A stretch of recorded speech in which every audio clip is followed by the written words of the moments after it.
Good evening, everybody. Welcome.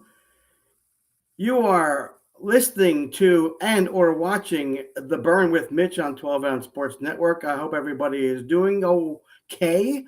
Hope you all had a happy Valentine's Day. Did what you were supposed to do for those of you who had things to do for the one that you love. So thank you for being here. It is already February the 15th. Go figure. January flew by, February, just a couple more weeks. And we're into just about spring. Without spring training, I'll get into that in a minute. Really, really fun show for you tonight. And for me, obviously, I'm always here loving what I do and appreciate you all listening and watching. So our first guest at 6:40. Unfortunately, I just found out we will not be able to watch him. He will only be available to listen to. He just sent me an email that said he just moved. He has no internet. So unfortunately, we won't get to see Jim McMahon, but Jim McMahon will be giving me a call in about 9 minutes to talk about his career, talk BYU, and then talk Bears and talk some other football stuff that he's been involved with. We'll talk about the Super Bowl. Let's see what get his thoughts on that. So you can get your friends if you're interested to in Chicago football talk. If you're a fan or even not a fan, back in the 80s, Jim McMahon was one who you talked about every week. So Super Bowl quarterback of the Chicago Bears in 1985, Super Bowl champion quarterback. Jim McMahon will be on at 6:40. And then I will switch hats, literally switch hats, at 7:05 when my guests are Ron Teasley.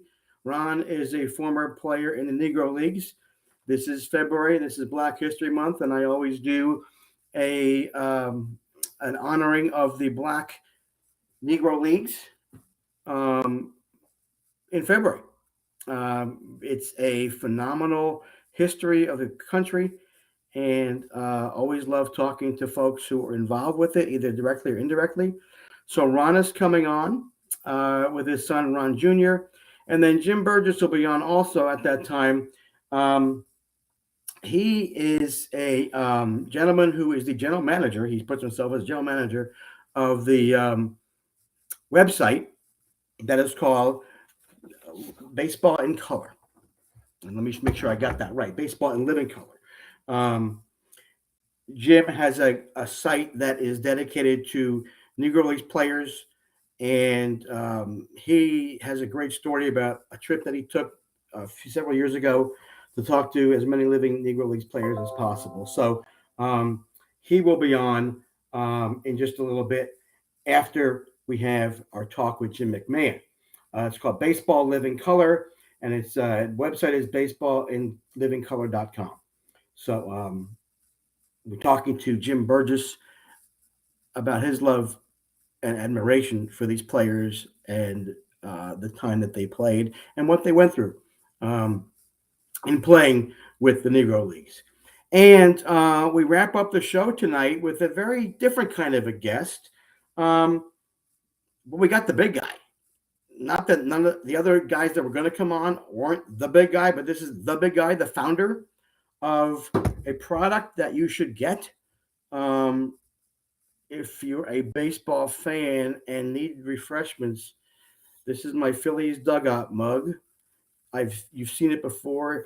These are really great, insulated. They'll keep cold overnight. It's absolutely amazing. and the special one that I was able to get honoring the Negro Leagues Baseball Museum. So Randall's going to come on and talk about all of this, and specifically, though, focusing on what Dugout Mugs is doing for the Negro Leagues Baseball Museum in Kansas City for the next, I believe it's through the next 6 weeks through March. We'll talk more to Randall about that. But Randall Thompson is the founder of Dugout Mugs, and this is a bat, and it's made, and you can drink out of it, and you can drink anything you want out of it. And I usually use water. You can use whatever beverage you prefer. I prefer water in these. So Randall will be on to talk about that and the Negro Leagues and his love for baseball. And we're going to ask him if he's going to be branching out into any other type of mug. I was thinking about it today. Do you do a bench mug? Do you call it a bench mug for the other sports? Because you have a football bench in football, and you have a bench in basketball. You have a dugout in baseball, and a bench in, what am I missing? Baseball, basketball, and bench in hockey. So we'll ask him. We'll see if he's got anything planned for the future. Who knows? So that's our show. Jim McMahon coming up in just about 4 minutes via phone. Ron Teasley, former Negro Leagues player, coming up at 7:05 with his son, Ron Teasley Jr., to talk about Negro Leagues, along with Jim Burgess, whose website is called baseballandlivingcolor.com, a tribute to Negro Leagues and Negro Leagues players, and Randall Thompson, founder of Dugout Mugs. Shout outs. You watched the Super Bowl. It was very entertaining. Loved it. People complaining about some of the referees' calls. Yeah, that's going to happen. Not too blatant. They happened when it was a critical situation, but the camera showed it was holding. It was not. It was blatant. It was definitely blatant. What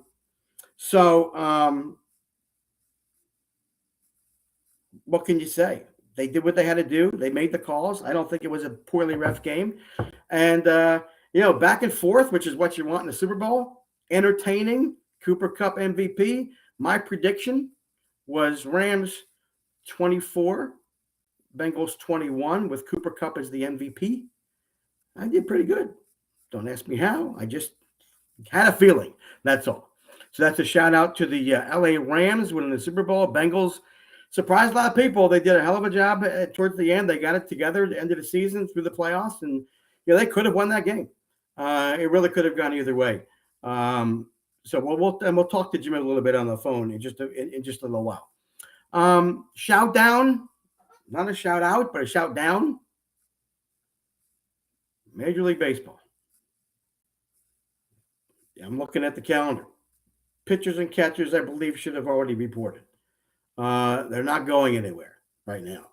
The proposals that Major League Baseball is giving to the players, not good. Players want to talk.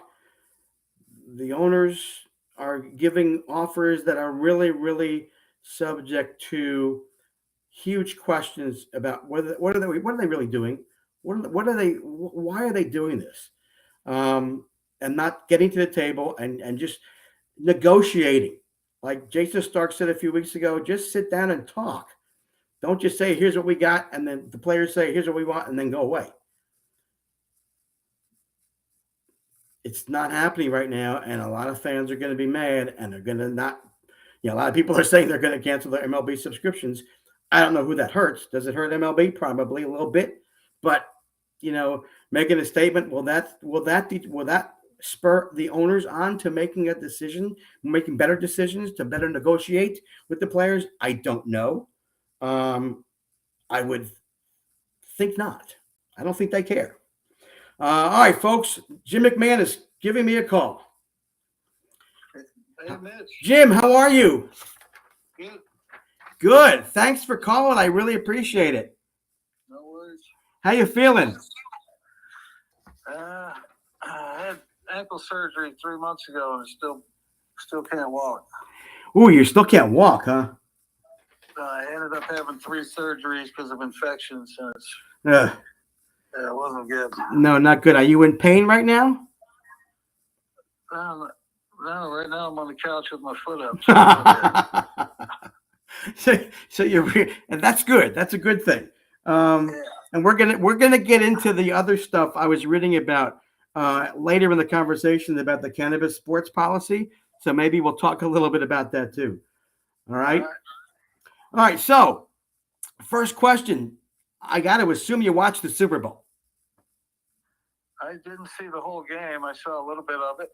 Looked like it was a pretty good game. Yep. It came down to the end there, so it did, right? But yeah, it was. From the little bit I saw, it looked like a hell of a football game. It was. It was really fun to watch. You know, nobody likes a blowout except when you're on the winning team, like you were in '85, and we'll talk about that in a minute. But it's more exciting for the fans who don't have a horse in the race, so to speak, to get a good game, and it really was. Both teams played well. Did you watch a lot during the season and at all about with what Cincinnati did? Not at all. The only time I saw them play was in the playoffs against Kansas City. Uh-huh. They looked pretty damn good. Yeah, but it was funny. They didn't look that good. You know, they were sputtering a little bit mid-season, and then I guess it goes to show you that kind of like baseball, even though baseball plays for so many months, it still is a marathon in football, right? Yeah, you got to be peaking at the right time. Yeah, and that's exactly what they did.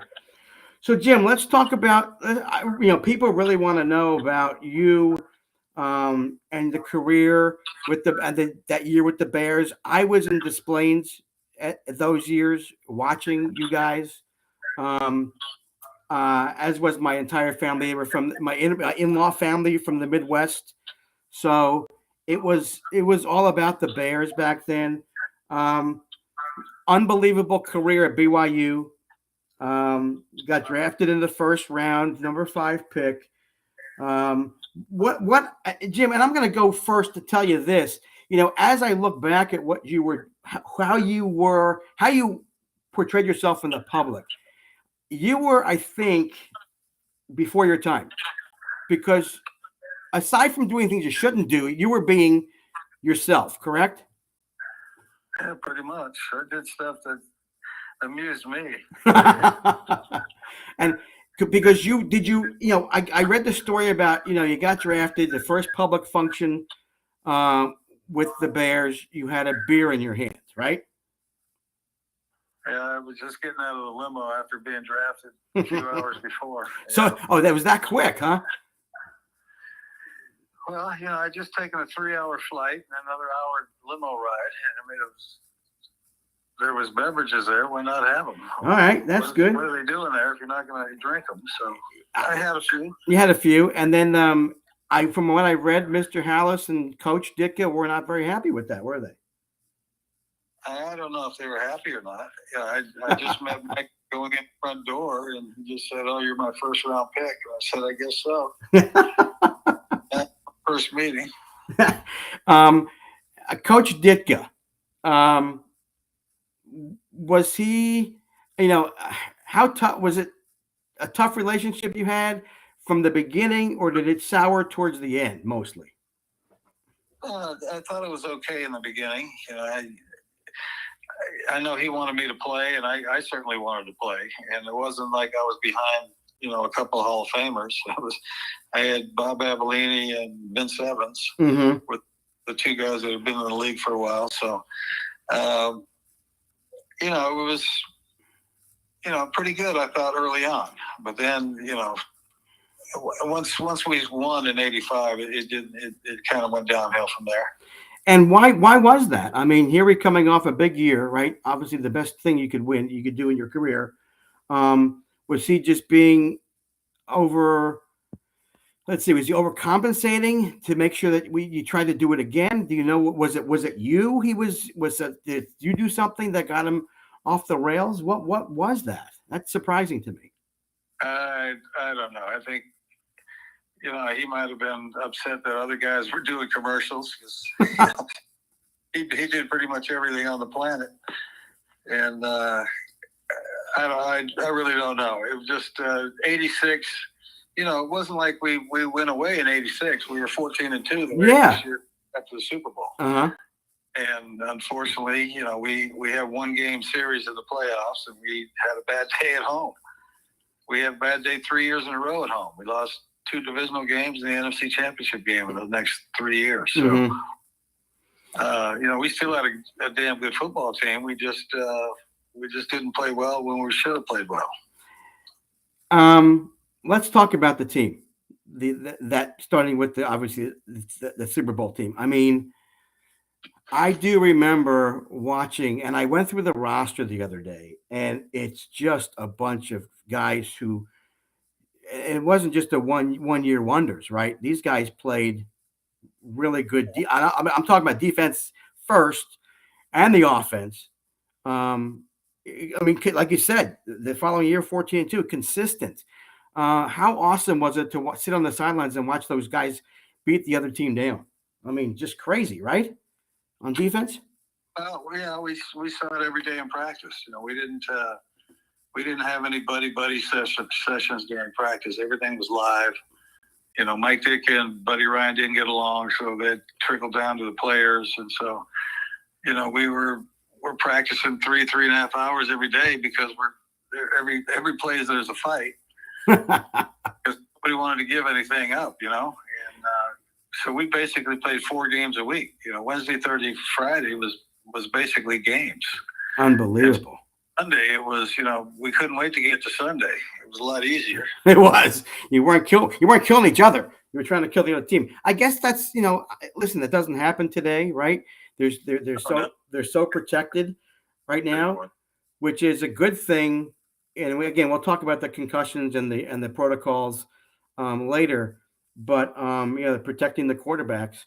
So, and that didn't happen back then. But I think, like you said, it sounds like it just made you guys that much hungrier just to beat on somebody else on Sunday. Yeah, no doubt about it. We couldn't wait to get to Sunday. The fridge. Your offensive line. I found some statistics. I mean, I'm going to tell you this. When I saw the statistics, I wasn't, they were good, but the defense was just so amazing. I mean, you got sacked quite a few times in '85, not as many as the year before. I think it was 42. I read. I think it was 26 in '85. But I think it just goes to show how impressive the defense was that year. They really just made so many plays, and just not that you had to be kept in games, because I think there are many times that you went to the sidelines and didn't finish a game that year. Is that right? I missed I think 4 games at least in '85. Yeah. I'm looking at the stats now. The completion percentage was 58%. Nothing to slouch at, right? That's terrific. 18,000. Oh, that's your career. So I was looking at the career numbers. But yeah, career numbers still 58%.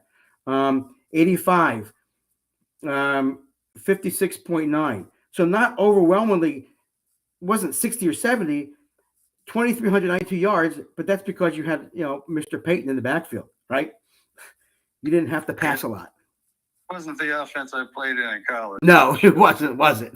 Where you had, if you look at, I think we controlled the ball, I think almost 38 minutes a game. We scored the most points in the NFC that year. So, it wasn't like, we'd get a lead and then the defense just got hungry, Yeah, exactly. And, again, I'm trying to go through the names, remember the names. McMichael, Fensick. Who else? I mean, that's 2 out of 11. Who else? Who we got? I mean, Frazier. Oh, yes. Leslie Frazier. Yeah, we had a damn guy. I just saw Mike Perry in Utah the other day. Oh, who was that? Who'd you see? You both out for a second. Oh, Mike Singletary. Oh, absolutely. What a beast. I mean, it was just fun every Sunday watching you guys play. So we get to the Super Bowl, and you beat them up really good. So what was the play? Can I guess what the play was called when you gave it to Fridge? Was it called? Was it called? Was it called? Give it to Fridge. I don't know what the play was called. I'm sure it had a number, but I'm sure knew who was getting the ball. Oh my gosh. That was, I mean, listen, to cap it all off, that was just an amazing moment for everybody when they watched. And then you celebrated the Super Bowl shuffle. I mean, just a lot of fun stuff after that. Was the group, you mentioned, Mike and Buddy didn't get along. Was the group still close? Yeah, there was a lot of respect between the players. I mean, you can't win alone. I mean, the defense proved that for years. They were always pretty good, but you need all phases of the game. Right. I think Kevin Butler, our kicker, set a record for rookie scoring that year. Everybody contributed, and that's why we won. Yeah. Again, at ultimate team game, obviously, to be able to, everybody has the role, and it was just you obviously not the quote perfect season, but pretty damn close. And did you guys same attitude week to week, focus day after day, game by game, quarter by quarter, snap by snap? That's how you win, and you focus.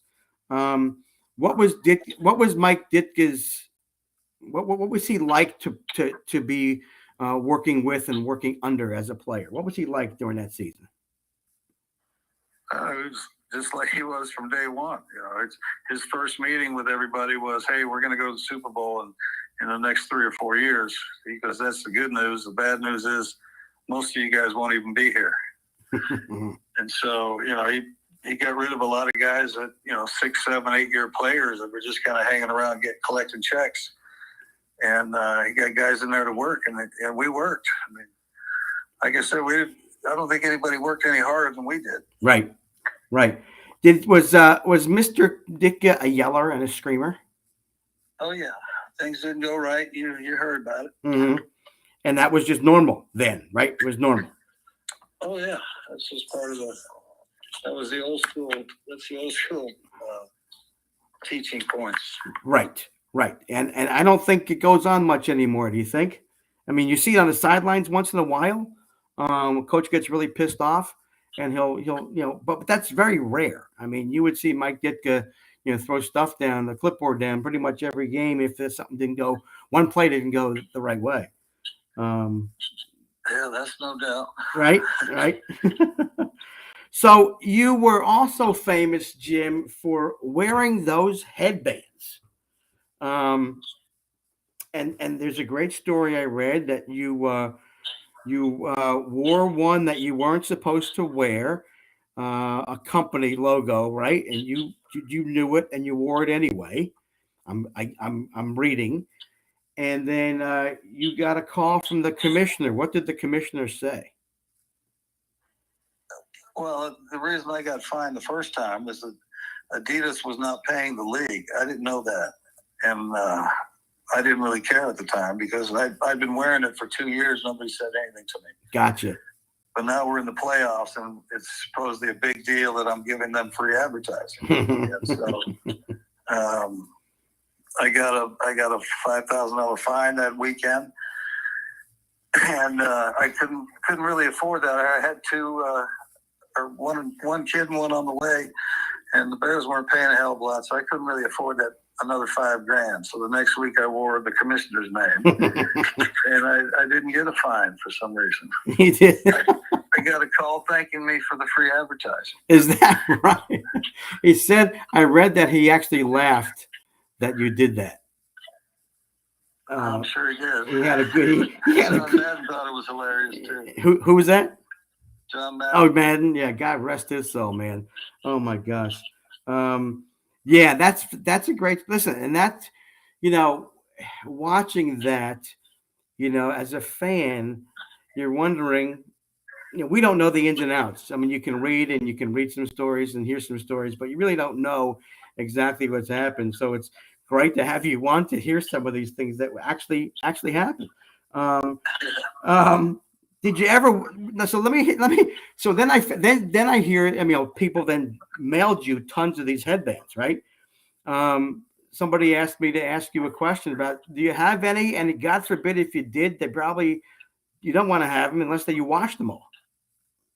No, I don't have any of that stuff left anymore. No, you don't have any. I've been out of the game for 26 years and trying to get rid of stuff that I got just laying around. So yes, absolutely. I mean, I was just curious. Now, did you save one? Did you save the Roselle one, or?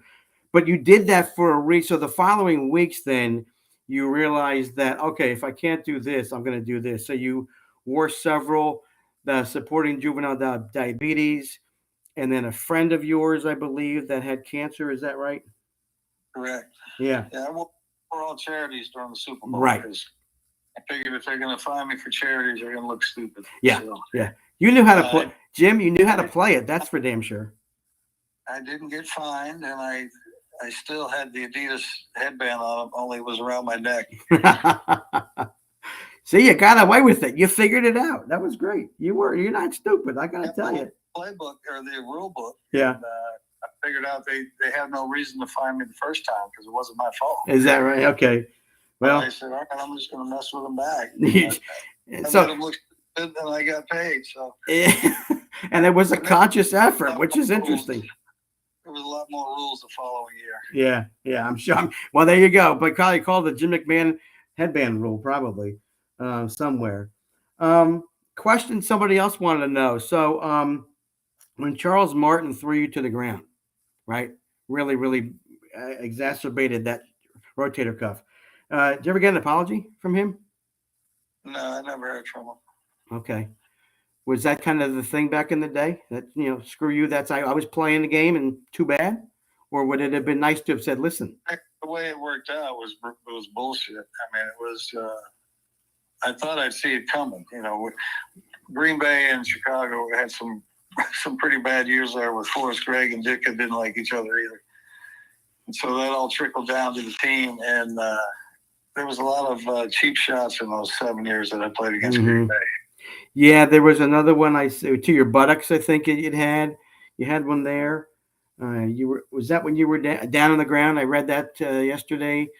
And that's a few times that I ever slid feet first. Yes, right. Then we were told to, right. And I still got drilled. And listen, and then you read a story about somebody wanted to see the bruise. You didn't show them the bruise, did you? I got tired of answering the question about my ass all week long because it still swollen and it was, very painful. And there was a chopper that was buzzing the field while we were doing, our warm-up calisthenics. And, we had shorts on anyway. So I decided to let them see what the hell the commotion was all about. And there you go. People got to see it. Well, that was the Jim McMahon that we all got to know and love. So, a lot of people, and it's becoming, and you were involved in some of this, I believe, with the concussion protocol issues, right? And some lawsuits. What I didn't realize, Jim, when I was reading this, was that they had information that went back to the 1920s with, we knew that there, it was just like big tobacco. I mean, how long did they lie that it doesn't cause cancer? Mm-hmm. Yeah, that's just the way that the NFL is still doing. They only accepted the outcome of the trial was because they didn't have to disclose that what they knew. Mm-hmm. And so, and even though they called it shouldn't even been called the concussion lawsuit because concussions have nothing to do with what you get paid for. You have to have either Alzheimer's, or ALS, or dementia, or Parkinson's, or something like that, or else you don't get a dime. I mean, I was one of the named plaintiffs in the lawsuit. They flat out denied me, said I was not, not impaired enough. That was their... Yeah. and then later in life after football, I mean, your body, any football player, I can't imagine getting, week to week. But then, as you finish and we hear about the CTE stuff, and people, they do the autopsies and see what the brain looks like. It's yeah. I don't know. I don't want to get into a discussion about that right now, but it's an issue, and I guess they're doing quote better. I guess, right, with somebody gets hit in the head, they take them right off the field. Um, so they're doing a little bit better with that. Yeah, they're doing as much as they can. Yeah, but it's a violent game. I mean, your head's going to be, your brain's going to get bruised in those 3 hours. So exactly. You just got to monitor it, make sure you're not having continuous headaches or other problems. Right. Before we get into the cannabis sports thing, because you went to chiropractor, and then you were doing some painkillers because it was tough to deal with the pain. You ended up with this cannabis sports stuff. But before we get to that, real quick, who was the best coach? Who would you say the best coach was that you played for? In the pros, it was Mike Holmgren. It was Mike Holmgren, huh? Okay. That you were with the Packers, yeah? Was that the Packers? Yeah. I thought he did things correctly. I mean, we worked when we were supposed to work, but we also had our time to relax as well. So, and Ditka, no, it wasn't like that because you were playing like that craziness the whole time with the Bears. That was the way it was that you explained before, yeah? Okay. Yeah, different philosophies, but success both ways. Very interesting.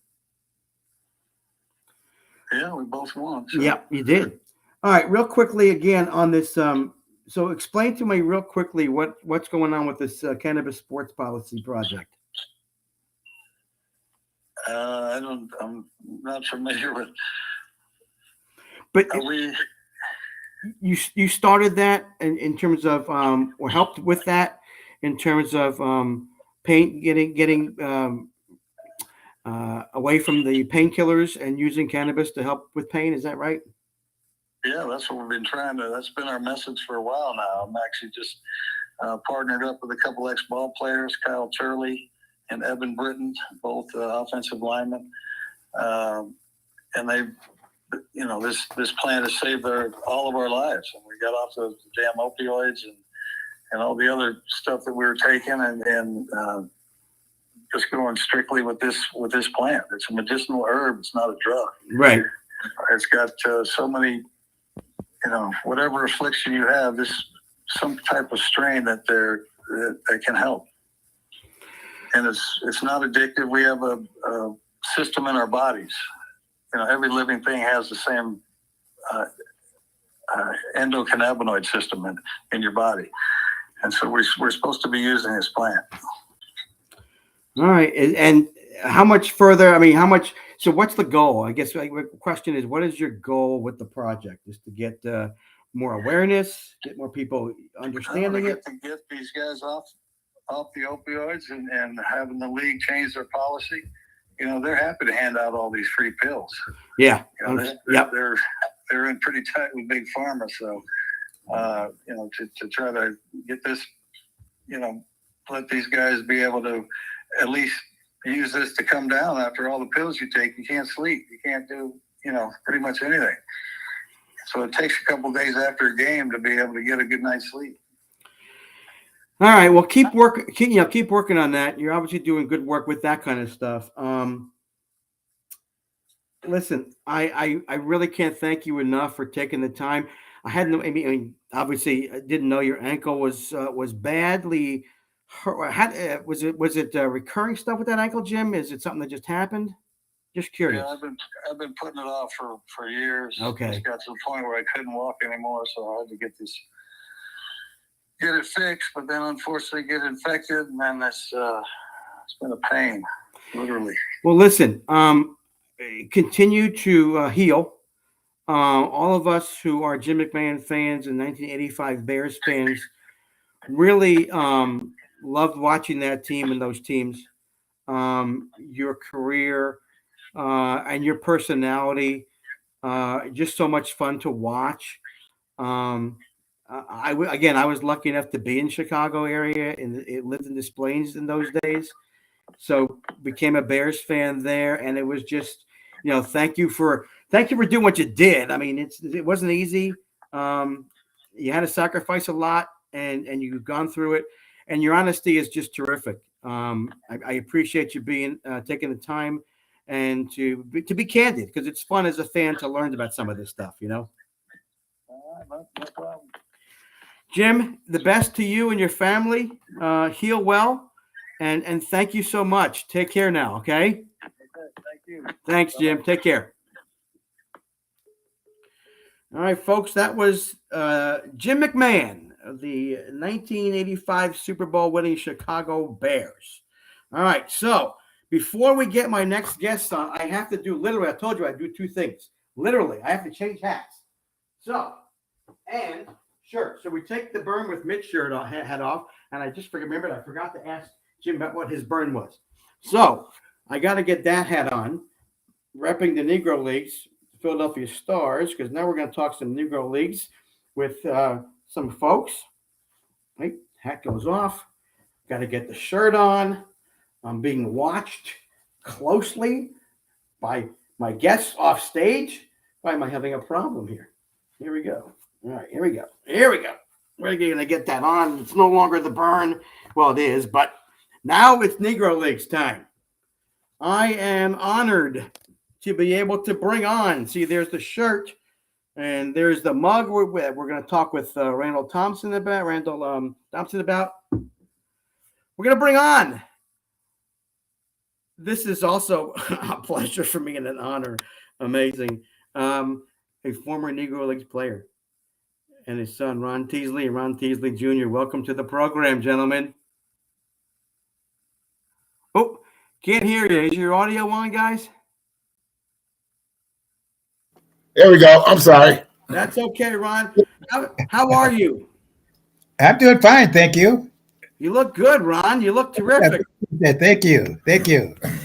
I understand you just turned 95. Is that correct? Yeah, just a week or so ago. Yep. Congratulations. Well, thank you so much. Did you have a catch or play ball or anything on that day? Well, I hope to get out and play some golf pretty soon. The breaks. Now, and you're in Detroit, is that right? That's right. Yes, in Southfield, Michigan, really, right near Detroit. Near Detroit. Yeah. Why don't you come down to Wilmington, North Carolina, in 2 weeks? What's on there right now? It's going to be in the 70s. Let's go. Ron Jr., where are you? I want to see your face. Hey, how are you, Mitch? Good to talk to you. How are you? Good. Thank you. You need to take Dad down here. Come on for a trip. Let's go. Yeah, we love it. We go down to Florida quite a bit. My other brother lives down in Florida, and I just recently bought a townhouse down in the Lakeland area. So Dad he still moves around quite a bit. We're gonna get him down there. Good. So he's recovering from a little leg injury. He had a little fall, and we sent out a notice and told some people that he had an accident sliding into second base, and they got to kick it. But he's recovering well from that. Very well. Good. Hey, Ron, I got to tell you, I played, before we get into the subject here, if my wife is watching, she's going to either be embarrassed by this or love it.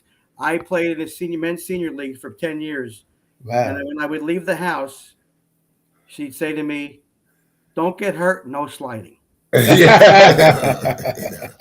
What do you mean, no sliding? So yes, listen, you look great. Athlete back in the day, Ron, right? Played basketball and baseball. I read about you, right? Yeah, at Wayne State, yes. At high school and at Wayne State, yes. Yep, at college. Just tremendous. When did you know that it was going to be baseball? At what point it was like, okay, I'm just playing baseball because you knew that was your sport? Well, I just, because I started playing baseball so early, I met these, when I was about 12 years old, I started practicing with some former Negro League players. And I'd go out and shag balls with them, and maybe they welcomed me, and they just learned so much from them, and I appreciated them so much, and I just fell in love with baseball. Terrific, amazing, and so I read your story a little bit. Let's jump to when you got as an adult, and when you started playing, and when you got into baseball as an adult. Give us a little bit of history about that. Well, let's see. As an adult, that would have been after. No, actually, I started playing with adults when I was 12 years old. Is 12, believe it or not, 12 years old. And like I said, I was shagging balls with them. And then they had a plant team in the Kelsey Hayes Wheel Company in Detroit. And sometimes they need a fill-in. So I would fill in. I'd go out in right field at 12, 13 years old. And I'd hold my own. Luckily, it was in the right field, of course. And so, yeah, I get that. Yeah. And so they pretty soon I was playing.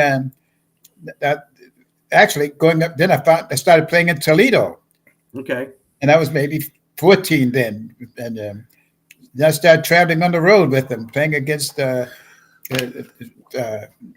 Negro League teams, and we were playing against the Homestead Grays in Cincinnati with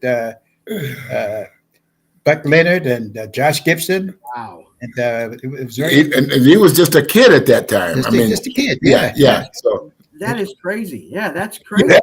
Well, it helps you understand too, though, the 500 batting average at Wayne State, because after tagging along with some of those guys and then going to college, You saw that 24 for 42, 24 for 48, or was it 21 for 42 or something? It was 500. Right? Yeah. Well, it just so happened that year, for some reason, we had got rained out a lot, and matter of fact, my coach said something to me that I could never understand. To this day, I don't understand. He said, "You know what? If we hadn't had so many games rained out, you would have batted 700 because I would have had you bunting the ball more." Why would you want me to bunt the ball? I'm hitting it so well. Right, exactly. It was very interesting. Then later on, I found out that he had a background as an outstanding basketball coach in the local area. Mm-hmm. But, anyway, he was a good. He did well. He did well as a coach, so I enjoyed playing under him. So when you got to be playing professional ball, I read that you were the first black player signed. Is that right? By the Dodgers? Yes, by the Dodgers, and I was the first. What now? It would be the ninth, somewhere between the eighth and ninth. Eighth or ninth. Yeah. Okay. Yeah. And you got to see. Throw us some names of who you got to see play some baseball. Say in the Negro Leagues. What Negro Leagues players did you get? Manoso, we had Max Manning, Rafe Cabrera. He was played with the Giants. He was a catcher for the Giants, and actually, I'm gonna tell you, it was a kind of a sad situation, because when I joined the Cubans, my best position was first base. Right. When I joined them, they had 3 other first basemen there, and the league. I mean, it was, and then so they made me a utility player. Okay.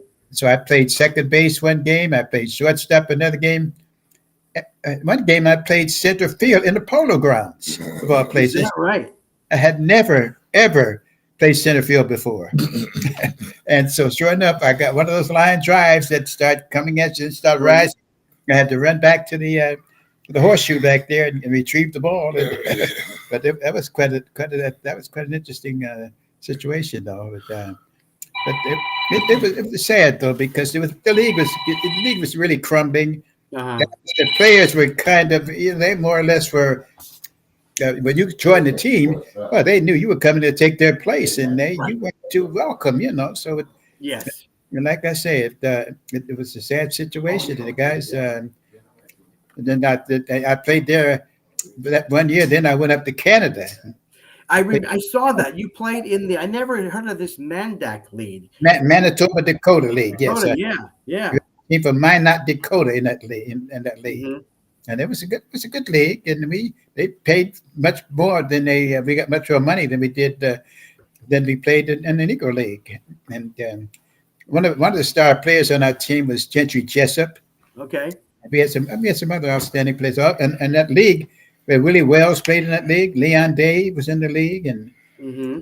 so we played against them a few times. And I read a story, and I'm going to read a little bit here. Late in the summer of '45, you boarded a bus in Detroit with your teammates to Motor City Giants to play the Brooklyn Brown Dodgers. Right. You signed to play United States Baseball League.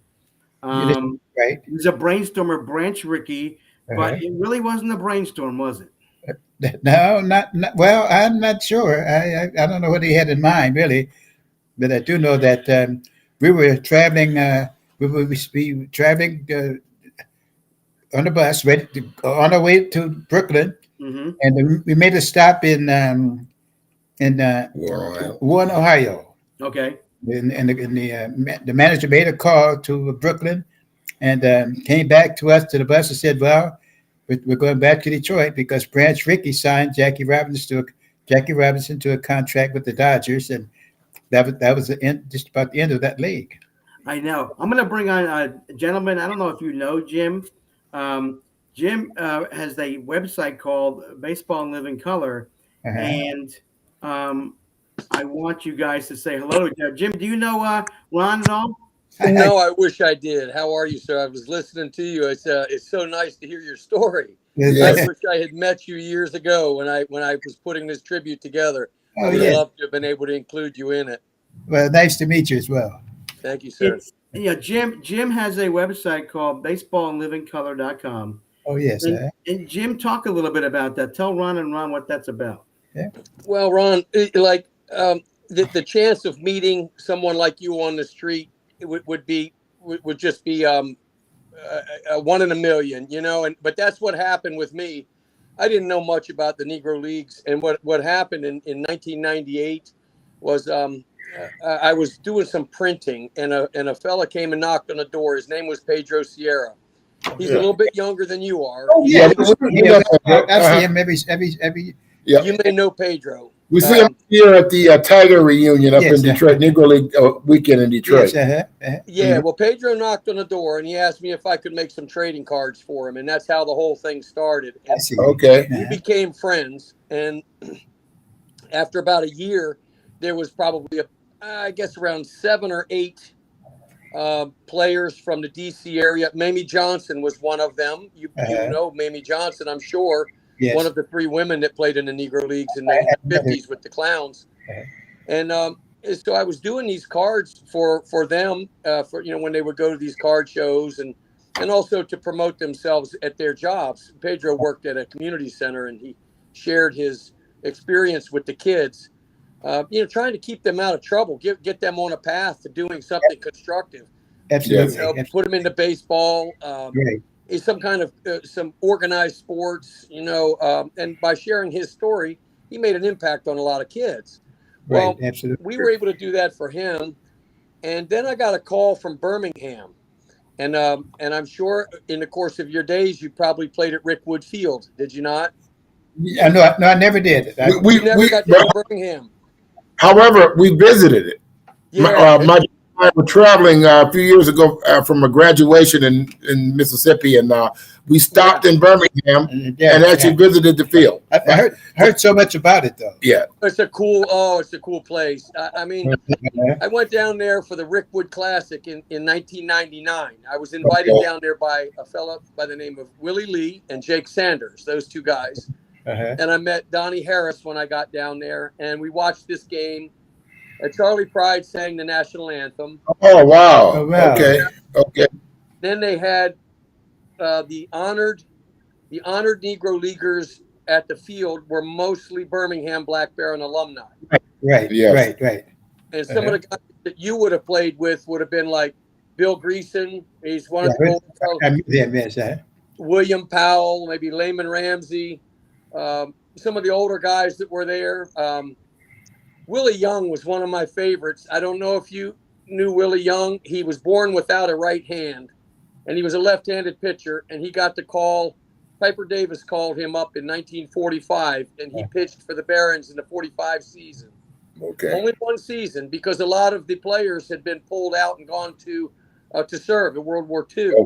Okay. So but they called him up. He was playing for the for Stockham in Birmingham. It was an industrial league team. Right. I heard that. Pipe fitting, valves and stuff. Right. So I met these guys down there, and it must have been there must have been 15 guys there that day, and we had a blast watching this. That's good. That's wonderful. Yeah. It was just so incredible. They were wearing uniforms of the Kansas City Monarchs and the Birmingham Black Barons, and so they were playing.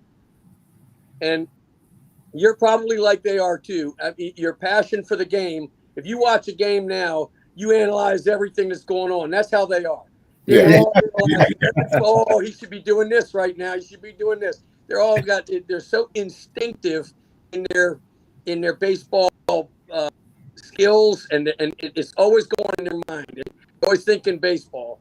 And I found that was so intriguing. I mean, I grew up with baseball, and I played up until about 14, and then that was it for me. I was working and I'm a little guy anyway back then. So most of the coaches put me off. I would have thought I could have done better, but if you weren't big enough, you just didn't get the cut. And it was all right with me. Some of my friends made it. I went on, but my return to baseball came in '98 when I met Pedro, and my love for the game grew with every player I met, because his story actually added to the significance of this historical Negro Leagues. Every time I heard another story, it just filled in another huge piece of a puzzle. And so I was just roped in, and I said, I want to do something. I want to do something for you guys. I don't know what it is now. I've done trading cards. I said, give me some time. I think we need to work on a tribute. And so I went back to Brickwood in 2000, a year later, and I met with all of them, and I had a plan. And I said, I want to do a trading card for all of you, and I want to call it Legends of the Negro Leagues. And and from there, we started a tribute, and they were I had the people up north, Pedro and Al Burrows and Jim Robinson, Gordon Hopkins, and some of the guys that were local to DC area. They were all bored. But when the Birmingham Barons joined, then I had the momentum. I had about 25 guys, and I knew we could do it because there was an interest. I mean, they all had interest, not just in getting a trading card and be acknowledged that way, right? But our mission was to honor their effort, no matter what it was, their significance in this history, and then on top of that, preserve their legacy. So, Jim, can I get in real quick? Yes, I want to ask Ron a question. So, Ron, I've talked about Kendrick last week, and over the last several years, having learned about the Negro Leagues. Have you noticed, both Rons, have you noticed an uptick in interest in the Negro Leagues? And has it taken too long, or is it okay? It's okay now. We're finding out more about it, and that's great. Let's continue to roll with this, because, I am a baseball fan, and I had no idea this Negro Leagues really. I knew the names, but I had no idea where they played. Right? Yeah. You heard Satchel. You heard. I didn't know Patch Gibson. Go ahead, Ron. Yeah, let me speak to that just a little bit, because growing up as a kid, we knew my dad played in the Negro Leagues, but we never really knew the significance of it until we got older. And I think in today's world, with the explosion of kind of I say explosion, but with the Black Lives Matter movement and the kind of making everybody the same and whatnot, that it's helped to promote the Negro Leagues. Also the merchandise. There's been a kind of an explosion in the merchandise over the few years, which, definitely helps, promote it because people see it and want to know a little bit more about it just because they see the merchandise. So I'm going to let my dad put his thoughts in on it, but that's just my thoughts on it. Okay. Notice too, annually the Tigers have a celebration of the Negro League, and there's a capacity crowd. That's right. Every year there's a capacity crowd, sellouts for the game, and that shows that many people are still interested in finding out more about the Negro League. Yes, that's very true. Yes. And I think I talked to Bob last week, and I said, I'm so amazed that not every team is doing anything to honor what you guys did. Now, Bob also said, you guys didn't know you were making history. You just wanted to play ball, right? That was his line. But how do you view it now, Ron Sr.? How do you view it now?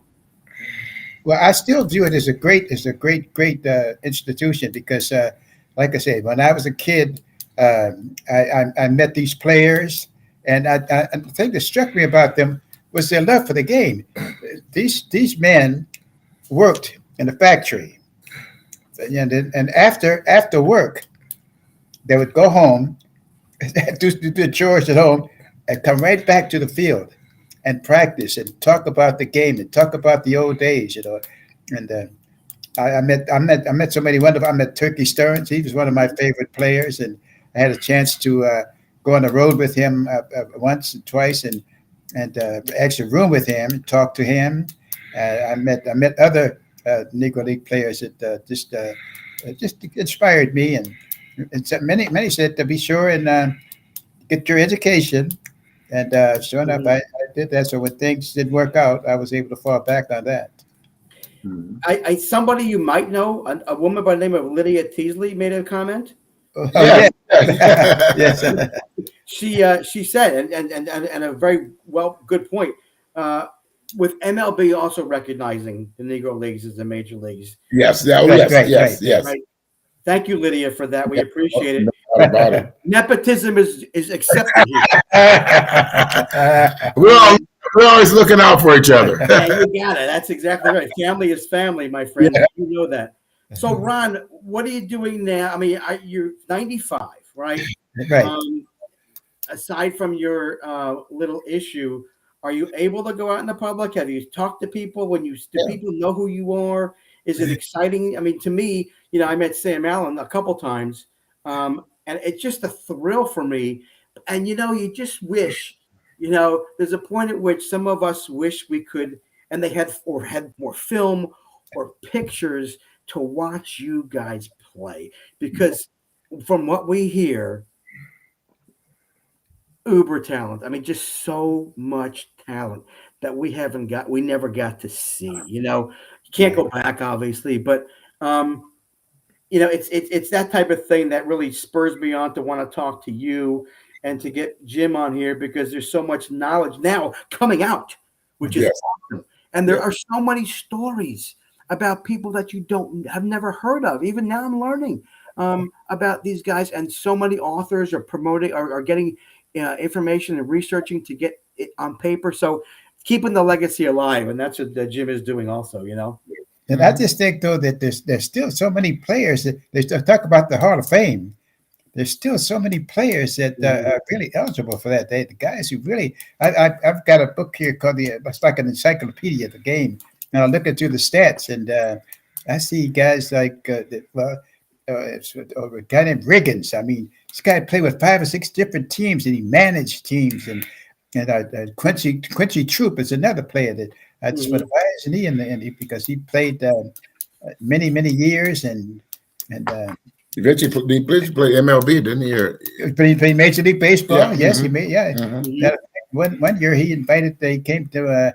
He had dated one of my wife's sister when they were in Hannibal, Missouri, and until his father said, "No, you can't date. You can't date baseball players." And we laughed about that. But when he came to Detroit one year, he came and invited us to the game at the stadium, and just a wonderful guy. But he should be in the Hall of Fame. Yeah. And Double Radcliffe is another one, I think. Oh yeah, double duty, yeah.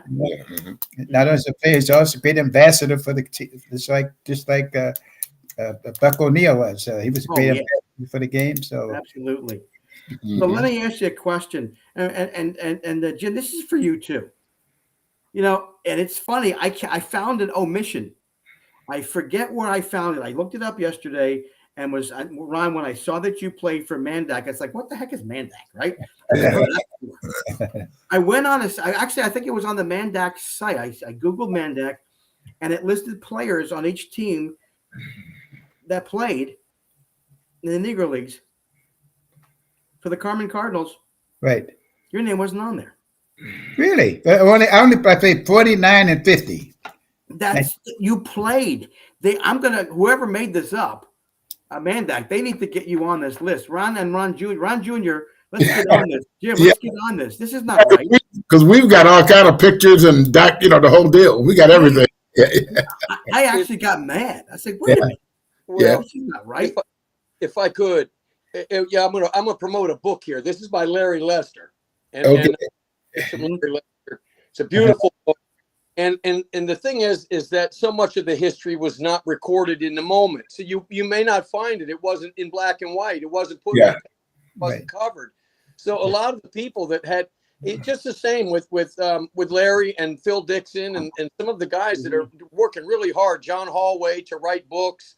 They dig deep to find all the names, and they don't find it all, but right. But in time they find it. I mean, they uncover it, and a lot of it will come from just what happened tonight. Ron will say, I played for this or this. Well, it's not there, but if you dig deep enough, you'll find it. And so that's how a lot of this history is being uncovered. It's because people that actually played knew other people, and they start talking about their careers, and some of those pieces that were omitted or were never recorded, they get filled in. So people actually get credit for being a part of that significant part of history. Yeah. Right. And I wanted to touch on that because you had mentioned in 1998, 1999, when I got involved with some of the guys, when I would talk to people on the street, nobody knew about Negro Leagues baseball except that crowd. That was it. Yeah. And so over the years, I have seen, especially with social media and everything too, I have seen an explosion of interest, which is fantastic because now when you bring up a team, even the names, you could go down through the names of all the teams, and some people have some knowledge. You say, well, they were the Atlanta Black Crackers or the Raleigh Tigers or the Baltimore Elite Giants. You start throwing names out, and people actually have some ability to recognize that. They've heard it, and now they can connect some of the dots, and they have an interest in this history. So I think it's been really good over the years that the interest has just ballooned, and now we have that chance to really honor these guys. Yeah. Really. Two points I want to make real quick. One is Team Teasley comes through again. Lydia, thank you. Yes. She said that we have joined with other Negro Leagues families such as Josh Gibson, Satchel Paige, Buck Leonard, Turkey Stearns, and formed an alliance group to preserve the legacies. Yes. Press conference coming soon. That's awesome. Yes. That's number one. That's awesome. And we'll talk about that in a second. Number two, I think I forgot it, right? 66 years old? Yeah. Tell me about it.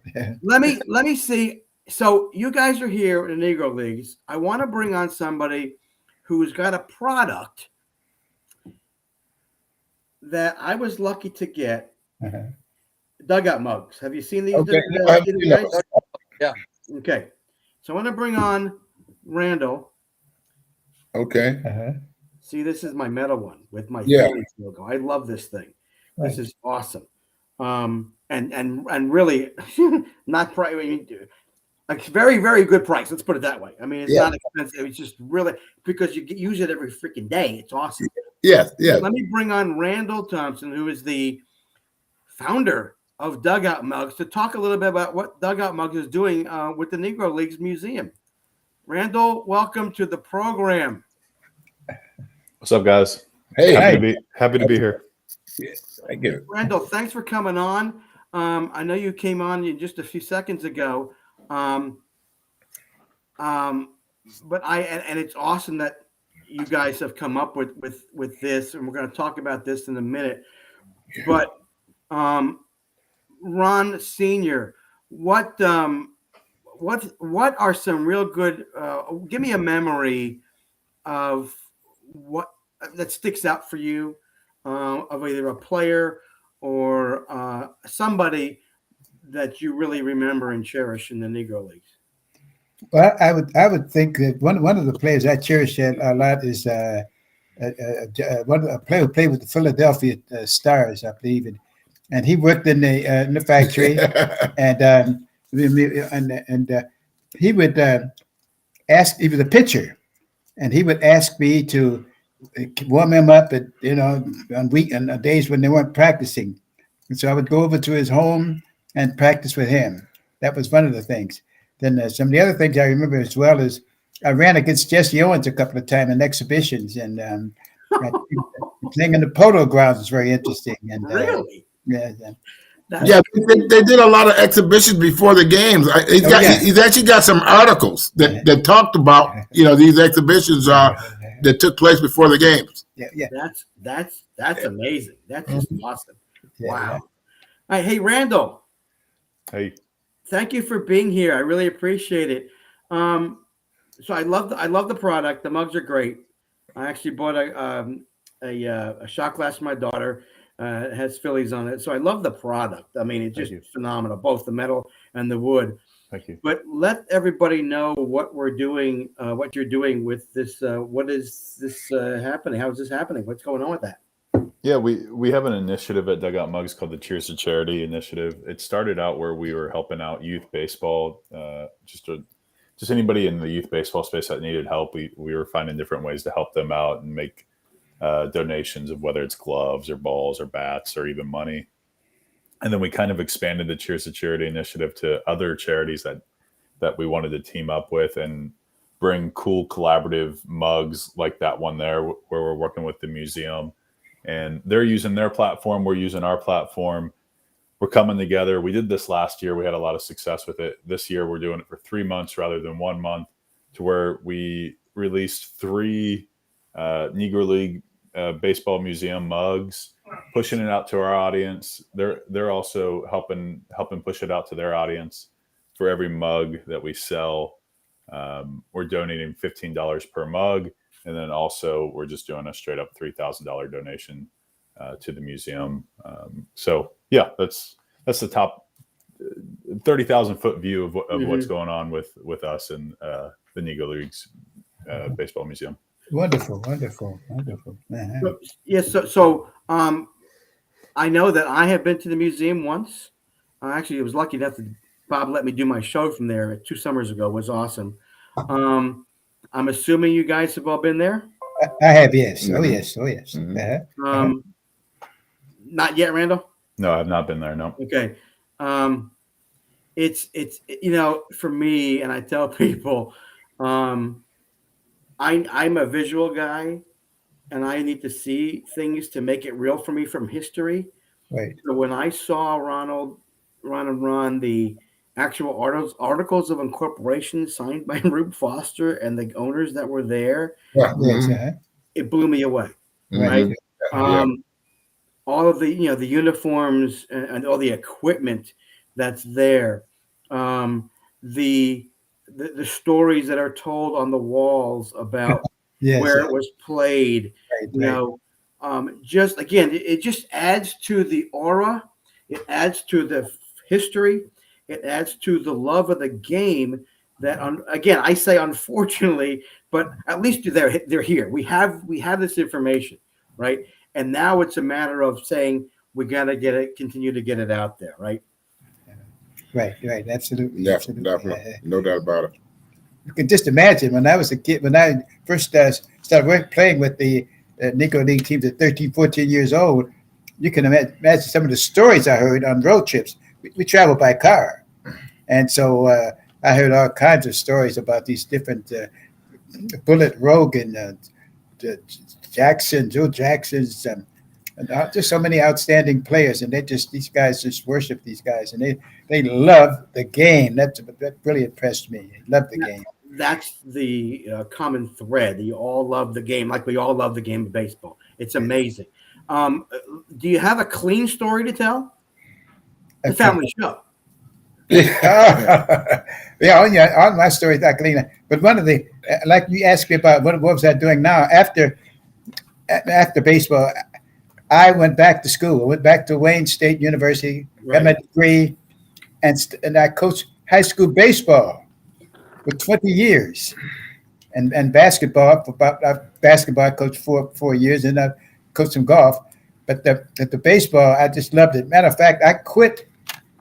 I gave up basketball. I was coaching basketball and baseball.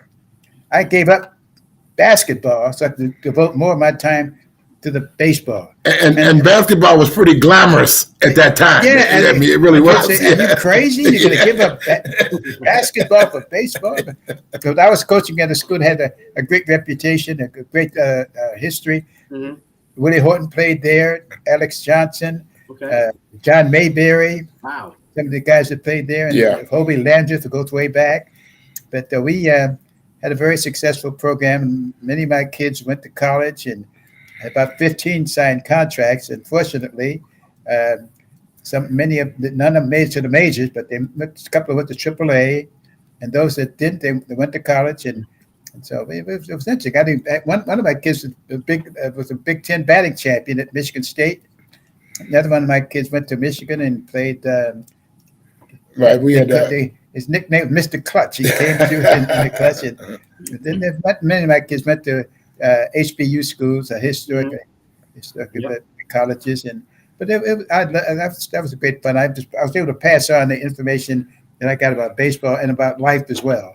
Well, and that's what I was going to ask you. I said, did these kids know that your history? And I think that obviously was if you were able to share some of that, that would probably Well, you know what? What's funny though, a lot of the ex-players come back and they say the same thing I did. They say, "Well, wow, Mr. Teasley, we knew you played, but we didn't know you were it was quite that deep." I mean, and so it is amazing. They do say that. Yes, that's got to be heartwarming for you, right? Heartwarming for you. He's very modest too. He actually had like 12 championships in 20 years as a high school coach. And in 1969 and 70, my team, we played him in the city championship. Oh, is that right? At the high school level. And they beat us both years. Yeah, I went to a crosstown rival high school that also had a very good baseball program. So, well, see, he talked in his sleep, so he gave away out of the science. Secrets, man, that's secrets. I wonder if Lydia knows some of those secrets. So, Randall, how interested? How much more do you know much more about the Negro Leagues? I'm just testing your knowledge here, for you to be able to say as the man in charge and say, hey, yeah, we need to do this. My knowledge about it is very, very limited. I don't typically live it within the I guess the charitable space. I'm kind of more on the operational side of things and make sure that the mugs are getting out the door and in a timely manner. But don't know an overabundance amount about the museum. It's amazing. Baseball fans. So Randall, what's the story with these? Purchase one of these, and he said $15 goes towards the museum. Yeah, $3,000 check that we're donating, $15 per item sold, and to bring clarity to everybody. We take the barrel of a baseball bat, chop it off, and turn it into a drinking mug. Oh, that's pretty slick. Okay. Yeah, right. Okay. So the top, if you show the top half where they would drink from, I don't know if there's like liquid in it, but it holds 12 ounces of liquid. Oh, wow. And you can grab them on dugoutmugs.com/NLBM. And then the metal version there. And there's a metal version on the website. Yeah, we might be interested in some of those. We're kind of launching a merchandise website here soon. Those are nice. Those are very nice. We'll have Lydia reach out. Yeah, we can put pretty much anything on there. Any logo, we can print it or we can engrave it. That's a Yeah, printed okay. version there. Okay. Yeah. Dugout battles. You got it? Yeah, yeah. Hey, Randall, are there any? So what? For dugout mag, obviously dugout mugs. Baseball is the only sport that has a dugout, right? You Yeah. just have dugout mugs, Mugs. Okay. but you also have dugout. You have shot glasses, and you have other. What other little things do you have that go Yeah, with it? we take the knob of a baseball bat and we turn it into a shot glass. Oh, wow. We also That's take pretty the cool. Yeah, I might have. Also have the handle of a baseball bat, turn it into a bottle opener, Yes. and we take a baseball bat, shrink it down, turn it into a mini baseball bat wine glass as well. Yeah. So yeah, that's our line of products. That Yeah. we have. So Randall, real quickly, I was thinking, is it going to stay dugout mugs? You're not going to go bench mugs for every other sport, right? You're just going to stay dugout mugs. I think the plan, at least for the near future, is to stay very deep and stay very narrow and not go too wide. Okay. Maybe at some point it becomes a marketplace that people go to get what they need for game day, whether it's football or baseball or basketball. But for the time being, baseball is what we know, and we're just going to stick within that vertical. Gotcha. I thought I had a really good idea for him, but it wasn't. He's staying focused. So he's the boss. He knows what he needs to do. He's got the blinders on. No, it's fine. You know the business. Hey, listen, I'm a consumer. I love them. They're great. Thank you. Thank you. Hey, Jim, thoughts on one of the things that that always bothers me when I start talking Negro leagues, and Randall, you probably know too. We didn't hear about this in school, right? If I was a baseball, and I'm a baseball lover, but I wasn't a great student, someone had said to me when we were talking about racial segregation in the civil rights movement, right? And they had brought up the Negro leagues, I would have been like this. Right. Yeah. I would have been so focused to learn what this was all about. What is segregation? What did this all mean? Why? And it just would have helped me put it in better perspective. And I just don't know why it's not a full curriculum in schools. Yes. If I could, in the movie, we did a documentary film. Talk about that, please, Jim. Yes. Had it not been for me running into a gal by the name of Rita Borst in New York, I happened to be taking some class in New York City. It was on holistic health, and I happened to meet Rita Borst. We were partnered together, and I talked to her a little bit about this Negro League background that these players I was working with had. She said, my husband is a filmmaker, and he's going to make a film about this. And I said, okay. I gave her my information, and I didn't know whether that would materialize or not. But within 4 months, John Borst, he's an independent filmmaker. He's done some stuff for Discovery. He got together with me, and we became good friends. And we traveled the country and retraced this is in like 2004 and 5. We retraced the paths that we had made in 2000, 2001 to put this together. And in the movie Striking Out Jim Crow, which came out in around 2011, it's on the website. Anybody can watch it. It's baseballandlivingcolor.com. And if you click on it and you start to listen to it, and Jim Robinson starts off talking about the segregation and civil rights movement. And he says that, it really didn't start with Martin Luther King. Now, this is his opinion.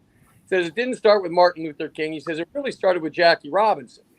And if you listen to some of the guys talk, even Clinton Butch McCord, he was born in 1925. And boy, I still wish he was around. He was the nicest guy you'd ever meet. He said the same thing. He said Jackie Robinson was our hero. He was just a hero for so many of the men that were playing in the Negro Leagues, and so many of the men in the movie. You'll see there's guys that played throughout the 1950s. Pedro's one of them. Jim Robinson is one of them. Paul Casanova, who played for the Indianapolis Clowns in the early 60s. The Clowns weren't really in the league, and they had come from the league, and they were part of that effort to integrate the major leagues. And so that process didn't happen. You know, the day Jackie was, broke the color barrier. That process took a decade or more, and the league didn't really see its demise till the early '60s. I mean, there were only 4 teams left, but it had served its purpose by the early '60s, and most of the teams had been cherry picked, and a lot of the guys were put into minor league positions, and then sort of stalled in there. They never got to the big leagues. They got to the minor leagues because there were quota systems, and this is the same thing that Right. John Hallway mentioned. John Hallway is a fantastic historian, and he's in the movie. We met with him in Virginia, and he added his expertise subject, and I so appreciate his perspective because he had done so much work over the years. He's a fantastic author, but he gave us some insight to the social and the economic climate of that time. Listen, every Negro League player that got pulled out of the Negro Leagues was one less that the Negro Leagues had. So there were fewer people going to the Negro League games anymore. They were going to the Major League games. Absolutely. Oh, yes, that's true. So it became very hard for them economically to keep the league going. So the teams were just, they slowly throughout the 50s, they were dwindling down. And I know, Mr. Teasley, you probably knew Ted Raspberry up. Oh, yes. He owned 2 Grand teams, Rapids. and he kept it going, through the late 50s. From 55 on, he owned the Monarchs and the Stars, and into the early 60s. And I met Mr. Raspberry in 2000, and he was going to be in our tribute. And I thank God I took a picture of him before I left, standing on the porch, because he didn't make it till I made the round to get his picture for a baseball card. So I had to use that picture. I had him standing on his front porch, you'll see. But in preserving their legacy, there was an element that all of them bought into. They would all get a trading card, but then they would all autograph a piece of this for this tribute. And some of them were able to autograph a whole lot. Some of them weren't. But in the end, what we wanted to do was create something that people could own, a Negro League celebration. And that's the autograph memorabilia that we offer. And I'll show you here real quick. Some of it comes in a box like this, but there's 59 players. And inside of this box, there's 60 cards, an autographed card for everyone that could do that, and a foil stamp for those that couldn't. And there's an authenticity that is on the inside of the lid, and these are on the Tribute and Legends collections. But it's a very special set because without their participation and their willingness to participate, to go through this process of getting the cards made and get autographs, we wouldn't have this. And so people looking for something to hold on to, that tie to the Negro Leagues with personal autographs and a story behind it. We offer that. And we have partnered with Friends of Rickwood. So we're trying to preserve that ballpark down there. So we give a portion of what we sell to them as well. Wonderful. Okay, Wonderful. great. We've got to get an addendum card with Ron Teasley in there. I mean, listen, you know what? I treasure these guys who are still with us. We don't know half the stories, I'm sure, but as a baseball fan, as we all are, yes, as Lydia said, again, the family she has another comment. She's developed a curriculum with players featuring Dad, and she's able to teach students at the elementary level. And the Teasley family will give our first legacy scholarship in June to a high school student at Dad and Mom's alma mater, where Dad coached, Northwestern High School in Detroit. So awesome. Just amazing that you are able to give back. We continue to give back. Right, absolutely. Keeps the legacy alive, and through the work of Jim and Randall, we got to keep doing this, right? We got to keep this history alive because it's important to American history, you know. And we talk about the Negro Leagues and the segregation. I'm going to quickly plug a guest I got coming on next week. Dan Grunfeld, former NBA. His dad, Ernie Grunfeld, NBA manager, general manager of the Knicks. He wrote a book about his grandmother surviving the Holocaust.